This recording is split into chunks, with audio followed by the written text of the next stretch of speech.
గర్భమునందు నువ్వు సంహరింపబడతావు అని చెప్పి కంసుడికి అశరీరవాణి వినపడింది. అప్పటి నుండి ఆయన దేవకీదేవి యొక్క గర్భమునందు జన్మించినటువంటి ప్రతి శిశువుని సంహరిస్తూ వచ్చాడు.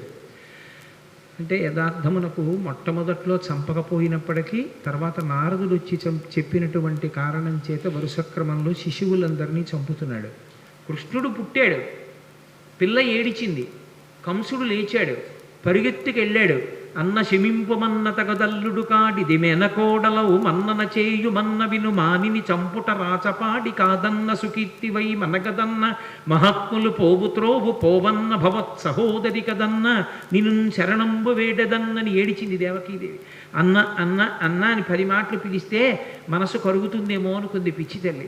అన్న శమింపు మన్న తగదల్లుడు కాడిది మెనకోడలవు మన్నన చేయు మన్న విను మానిని చంపుట రాచపాడి కాదన్న సుకీర్తివై మనగదన్న మహాత్ములు పోవుత్రోవ పోవన్న భవత్ సహోదరి కదన్న అని అన్ని మాటలు అన్నయ్య అన్నయ్య అన్నయ్య అని ఏడిచింది. అయినా బలవంతంగా పిల్ల కాళ్ళు పట్టుకుని లాగేసి గిరగిరా తిప్పి ఆ పిల్లని బండకేసి కొట్టబోయాడు. ఆ పిల్ల రాతికి తగలడం మానేసి ఆకాశంలోకి ఎగిరిపోయి పుష్ప మాలల చేత అలంకరింపబడి దేవతలందరూ ఆమెని సేవిస్తూ ఉండగా, ఓరి పిచ్చివాడా నిన్ను చంపేవాడు నాతో కలిసి వేరొక చోట పుట్టాడు. పోని ఊరుకున్నాడా? ఇంకా పళ్ళు రాని పిల్లలు, పాలు తాగుతున్న పిల్లలు ఎక్కడెక్కడున్నారో వాళ్ళందరినీ చంపేయమన్నాడు. అక్కడ ప్రారంభమయ్యాయి కృష్ణలీలలు. అసలు శ్రీకృష్ణ పరమాత్మకి ఇంకా పాపం ఆయనకి అసలు అందుకే కన్నులు తెరవని కడుచిన్ని పాపడై దానివి చనుబాలు త్రావి చంపే అన్నారు గోపకాంతలు ఆయన గురించి చెప్తూ. ఇంకా అసలు పుట్టినటువంటి పిల్లాడు, ఆయనకి కళ్ళు సరిగ్గా తెరవడం, తన కాలు చెయ్యి తను తీసుకోవడం కూడా రానట్టుగా ఉన్నటువంటి పిల్లవాడిని చంపడానికి వచ్చింది పూతన. సిరిమమ్మం బ్రతకంగ చూచటకునై శృంగార వేషంబుతో నరుదేనోపు నటంచు గోపికలు చిక్పల్రాక మోహించి తత్పరలై చూడ లతంగిపోయి కనియన్ పర్యంక మధ్యంబునన్ భరువస్మానల తేజు దుర్జనవధ ప్రారంభ కొండింబకొన్నంటారు పోతన. బూది కప్పిన నిప్పులా ఏమీ తెలియని వాళ్ళ పడుకుని ఉన్నటువంటి చిన్ని కృష్ణుణ్ణి చూసింది పూతన. లక్ష్మీదేవిలా వేషం కట్టింది చంపేస్తానని. తీరా లోపలికి వెళ్ళింది. ఎంత అందంగా ఉన్నాడు రాయి పిల్లాడనుకుంది. పరమాత్మ యొక్క అందం ఎవరినైనా మోహింపచేస్తుంది.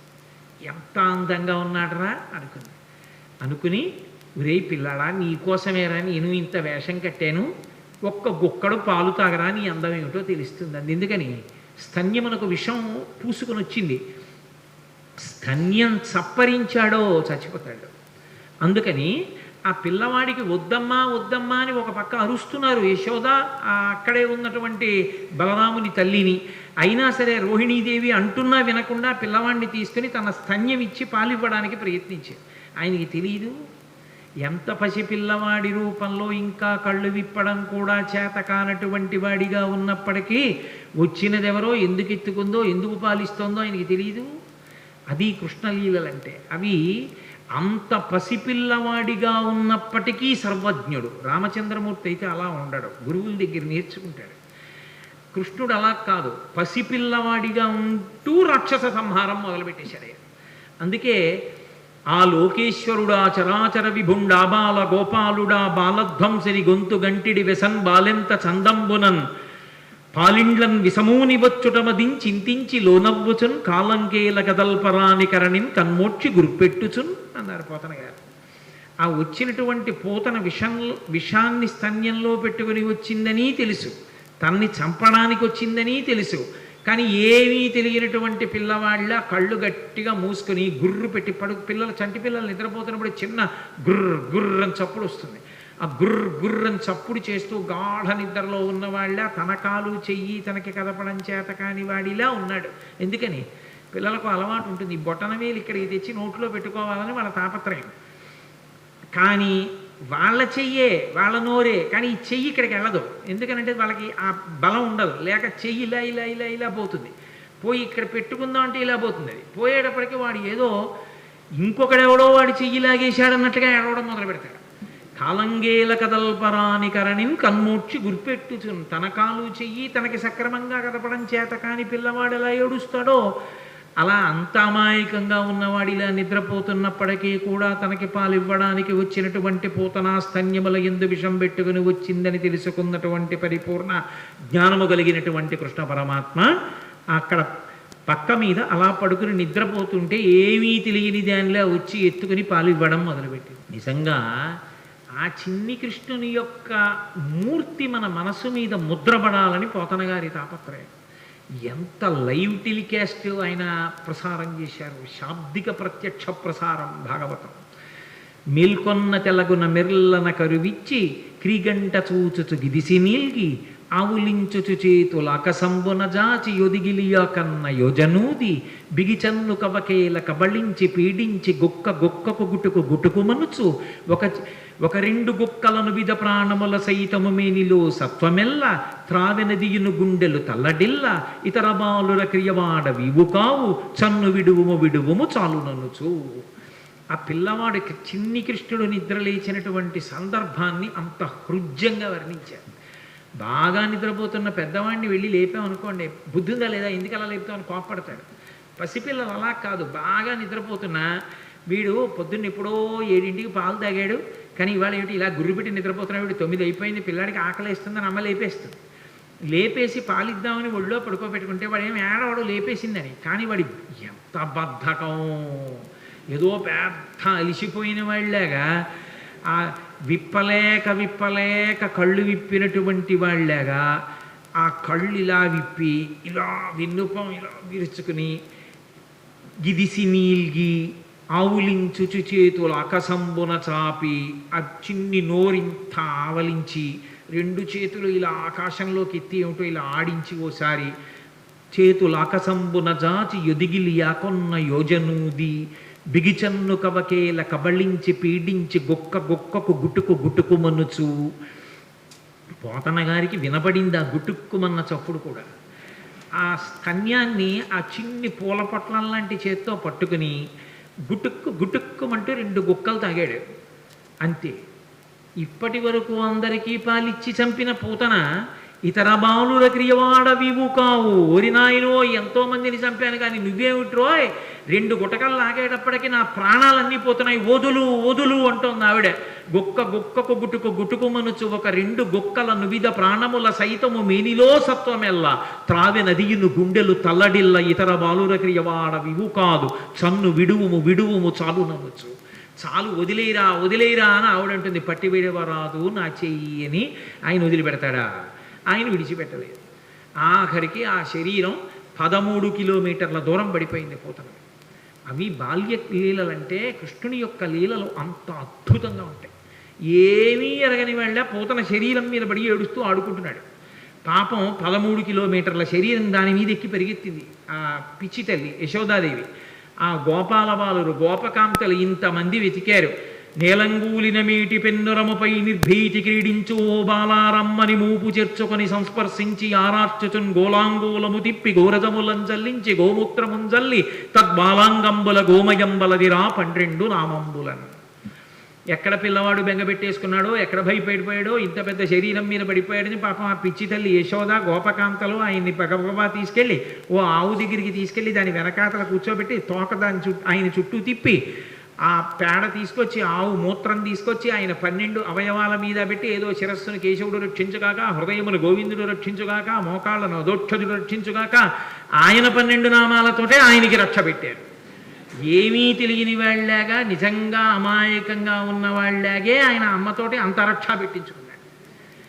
చిత్రం ఏమిటంటే 2 గుక్కలు తాగినందుకు గాను ఆ వసుదేవుడు మధురానగరం నుంచి తిరిగొస్తూ ఇంత పెద్ద శరీరం అడ్డంగా పడిపోయింది ఏమిటని పెద్ద కట్టె పుల్లలు ఇంధనాలు తీసుకొచ్చి దాని మీద పడేసి అగ్నిహోత్ర సంస్కారం చేసి వాసన వస్తుందని ఉత్తరీయ ముక్కుకు అడ్డం పెట్టుకుని వెళ్ళిపోతున్నారు. రగిలి పొగులు మగువ దేహము నుండి అగరు పరిమళముల పగలు వెడలే దేహకల్మషములు శ్రీహరిముఖమున త్రావబడుట చేసి భూవరేణ్య అంటారు పోతన గారు. 2 గుక్కలలో నేను నాది అన్న అహంకార మమకారాలన్నీ తాగేశాడు కాబట్టి ఆమె శరీరమునందు ఏ కల్మషం లేదు. అందుకే ఆమె శరీరం కాలిపోతుంటే అగరవత్తులు కాలిపోతున్న సువాసనలు వచ్చాయి. కన్న తల్లి ఏ స్థితి పొందుతుందో అటువంటి స్థితి పూతన పొందేసింది.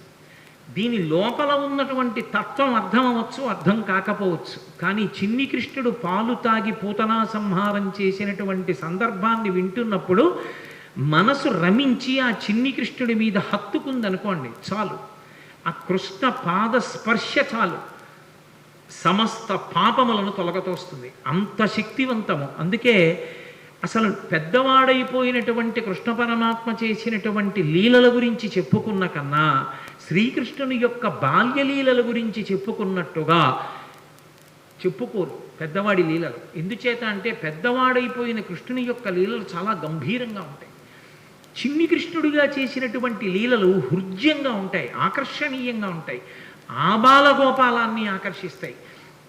అందుకే వ్యాసుల వారు ఎంత అనుభవించారో, పోతన గారు ఎంత అనుభవించారో, మధుసూదన సరస్వతి ఎంత అనుభవించారో, లీలాశుకుడు ఎంత అనుభవించాడో, బాల్యలీలలకు ఉన్నంత గొప్ప స్థానం శ్రీకృష్ణ పరమాత్మ యొక్క అవతారంలో నిజానికి పెద్దవాడైపోయినటువంటి కృష్ణుడి యందు లేదని నేను అనను. కానీ మనం కూడా బాలకృష్ణుడి యొక్క మూర్తిని చూస్తే పొందేటటువంటి ఉత్సాహం పెద్ద కృష్ణుని యొక్క మూర్తిని చూస్తే పొందాం. బాలకృష్ణుని యొక్క లీలలు అంత అద్భుతంగా ఉంటాయి. అందుకే ఆ పోతన గారు బాలకృష్ణుడి యొక్క లీలల్ని ఎన్నిటినీ చెప్పారో. బాలురకు పాలు లేవని బాలింతలు మొరలు పెట్ట పకపకన గియా బాలుండాలము చేయుచు ఆలకు గ్రేపులను విడిచనంబోజాక్షి వారిల్లు సొచ్చి కడవల దౌరంబుగ నేయి త్రాగితుదనా కడవల్ వీరింట నీసుతుండిడ వారికి వీరికిని పెద్దవాదయ్య సతీ ఆడంజని మీగడ్డ పెరుగోడక నీసుతుడు త్రావి ఒక ఇంచు కథ కోడలి మూతింజరిమిన కోడలు ముచ్చనుచు అత్త కొట్టెల తాంగి. నేను వీటికి అర్థాలు చెప్పక్కర్లేదు, మీకు ఆ పద్యం చదువుతుంటేనే అర్థమైపోతుంది. స్వార్థపరులైనటువంటి అత్తాకోడళ్ళు కడవల్లో వెన్నదాచుకునేవారు. కృష్ణుడు ఎక్కడొస్తాడో అని. కృష్ణుడు ఏం చేశాడంటే రానే వచ్చాడు, ఓ రాత్రి వచ్చాడు, శుభ్రంగా వెన్నంతా తినేశాడు. వెళ్ళిపోయే ముందు కొంచెం వెన్న కోడలు మూతికి రాసి వెళ్ళిపోయాడు. అత్తగారు పొద్దున్న లేచి కడవ దగ్గరికి వెళ్ళింది. కడవలన్నీ ఖాళీ. కోడల్ని లేపడానికి వచ్చింది, మూతి మీద వెన్న ఉంది. ఆశిముచ్చా రాత్రి నేను పడుకున్న తర్వాత వెన్నంతా తినేశావా అని ఆ కోడల్ని పట్టు కొట్టింది.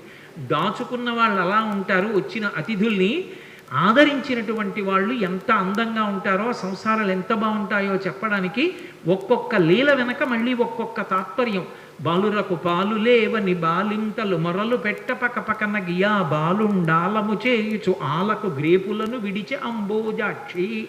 మా పిల్లలకి పాలు లేకుండా చేసేసాడమ్మా, సాయంకాలం అయ్యేటప్పటికి ఎక్కడి నుంచి వచ్చాడో దూడలన్నీ వదిలేశాడు, ఆవుల దగ్గర పాలన్నీ తాగేశాయి, మా పిల్లలు ఏడుస్తున్నారని కొంతమంది గోపకాంతలు వచ్చి చెప్పారు. ఎన్ని లీలలో పుట్టి పుట్టడు నేడు దొంగిలబోయి వారి ఇల్లు చొచ్చి తా ఉట్టి అందక పీటలు రోలు ప్రోవిడి ఎక్కి చేపెట్టజాలక కుండ కిందొక తూటునరించి మీ పట్టి మీగడపాలు చెరలు పట్టి తాగెతలోదరి. దీనికి అర్థం చెప్పాలని నేను అనుకోవట్లా, అంటాను కానీ మళ్ళీ చెప్తుంటాను. కృష్ణుడు ఇంటికి వెళ్ళాడు, ఆ అత్తా కోడలు ఉట్టి దొరికితే తాగేస్తాడని చెప్పి ఉట్టి కింద ఉంటే ప్రమాదం అని చెప్పి పైన కట్టేశాడు. తీసుకెళ్ళేదో చిక్కంలో పెట్టి పైన కట్టాడు. రానే వచ్చాడు, చూశాడు, ఓహో ఈ అత్తా కోడలు పైకి కట్టారా ఎలా అనుకున్నాడు. పీటలు రోళ్ళు అన్నీ తీసుకొచ్చాడు, అక్కడ వేసాడు, వాటి మీద ఎక్కాడు. ఇలా చేయి పెడదామని చూశాడు, అందలేదు.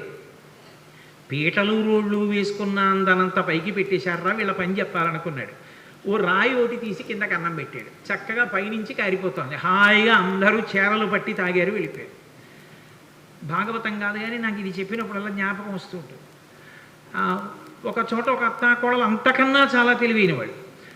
ఇలా వచ్చి ఎక్కడో ఉట్టి కట్టి పెట్టినా తాగేస్తున్నాడని వాళ్ళు ఏం చేశారంటే కుండని చుట్టూ గంటలు కట్టారు. వచ్చి ముట్టుకున్నాడో గంటలు మోగుతాయి, అప్పుడు పట్టుకోవచ్చు అనుకున్నారు. ఆయన ఏం చేశాడు, పీట వేసుకున్నాడు, రోడ్లు వేసుకున్నాడు, పిల్లల్ని ఎక్కించాడు, ఆ వీపులు ఎక్కాడు, దగ్గరికి వెళ్ళాడు. ఎలా ముట్టుకోవడం, ముట్టుకుంటే గంటలు మోగుతాయి.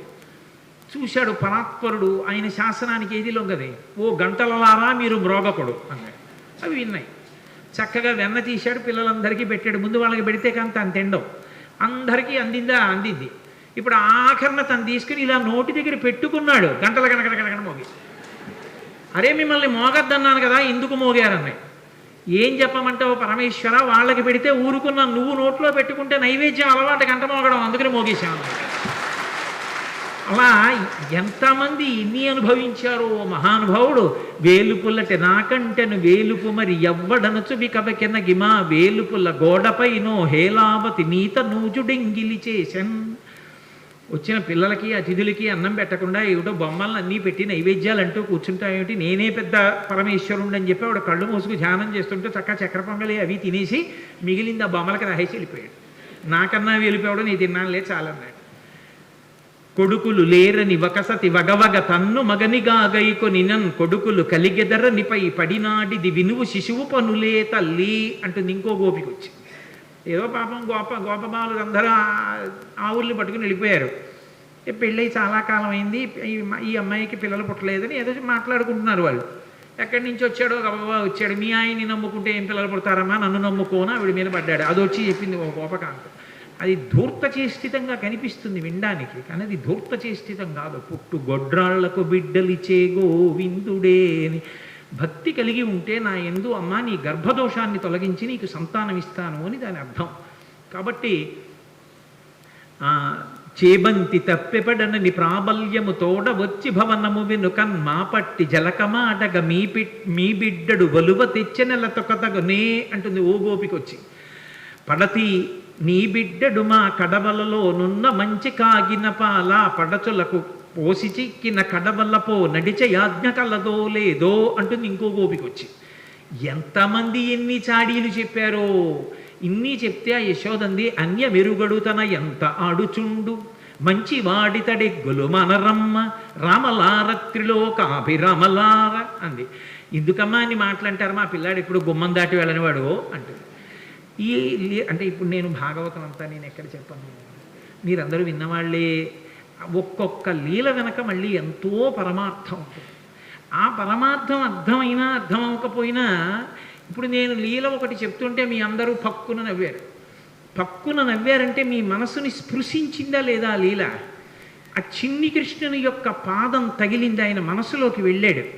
ఆయన మనసులోకి ప్రవేశించిన ఉత్తర క్షణంలో పాపం ధ్వంసం అవుతుంది. అందుకోసం భాగవత శ్రవణం చేస్తారు. అందుకే భాగవతం సప్తాహంగా వింటుంటారు. భాగవతం సప్తాహంగా వినడానికి కారణం ఏమిటి అంటే 7 రోజులుగా వినడానికి కారణం 8 రోజు వినకూడదని కాదు. ఎవరు ఎంతకాలం బ్రతికినా బ్రతికేది 7 రోజులే. 70 ఏళ్ళు ఉండనివ్వండి, 80 ఏళ్ళు ఉండనివ్వండి, 100 ఏళ్ళు ఉండనివ్వండి. ఆది సోమ మంగ బుధ గురు శుక్ర శని తప్ప బతకడానికి 8వ రోజు లేదు, చావడానికి 8వ రోజు లేదు. ఉండేది 7 రోజులే. కాబట్టి ఆ 7 రోజులు భాగవత శ్రవణం చెయ్యవలసిందే. భాగవత శ్రవణం చేస్తే పరమేశ్వరుని యొక్క అవతార కథలు, కృష్ణ పరమాత్మ యొక్క కథలు వింటే పాపరాశి ధ్వంసం అవుతుంది. కాబట్టి ఆ పాపరాశి ధ్వంసం అవ్వడానికి మార్గం శ్రీకృష్ణ పరమాత్మ యొక్క లీలలు వినడమే. కాబట్టి భాగవత శ్రవణం చేస్తూ ఉంటారు. ఎంతమంది పెద్దలు ఎన్ని రీతులు అనుభవించారు ఓ మహానుభావుడు.